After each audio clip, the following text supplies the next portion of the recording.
গলায় তুলসীর মালা পরে অনুষ্কা শর্মা আইপিএল ম্যাচ দেখছেন, যেখানে মাঠে বিরাট কোহলি খেলছেন। তিনি 6 কিংবা 4 মেরে ম্যাচকে জিতিয়েছেন বা ওই ধরনের কিছু আনন্দমুখর পরিস্থিতি তৈরি হয়েছে, যেখানে তিনি তার স্ত্রী অনুষ্কা শর্মার দিকে হাত বাড়িয়ে কিছু ইঙ্গিত করছেন। আর সেই সময় ক্যামেরার ফোকাস গেল গ্যালারিতে বসে থাকা অনুষ্কা শর্মার দিকে। তিনিও বিরাট কোহলিকে হাত দেখাচ্ছেন, আর তখনই দেখা গেল তার গলায় পড়া আছে তুলসী মালা। যেখানে তার আশেপাশে অনেকেই বসে আছে, সবার গলায় সোনা, হিরে, প্লাটিনাম, বিভিন্ন অমূল্য রত্নখচিত গয়না। সেখানে অনুষ্কা শর্মা তুলসী মালা, যেটাকে আমরা কণ্ঠী মালা বলি, সেটা ধারণ করে আছেন। যে মালা কিনা রাধারানী শ্রীকৃষ্ণের প্রিয়, যে মালা কিনা হরির প্রিয়।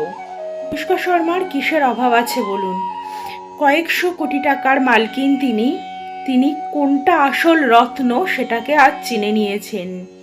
রানী শ্রীকৃষ্ণের প্রিয় এই গয়নার কাছে কোটি কোটি টাকার রত্নখচিত অমূল্য গয়নাও কিন্তু ম্লান হয়ে যায়। তো এখানে কি বার বলার থাকতে পারে? অনুষ্কা শর্মা বিরাট কোহলির জন্য অনেক ভালোবাসা। সম্প্রতি তারা দীক্ষা নিয়েছেন এবং বৃন্দাবনে গিয়ে প্রেমানন্দজি মহারাজের সাথে দেখাও করে এসেছেন। তাদের জন্য অনেক অনেক ভালোবাসা। আপনারা কিন্তু কমেন্টে জয় শ্রীকৃষ্ণ বলতে ভুলবেন না।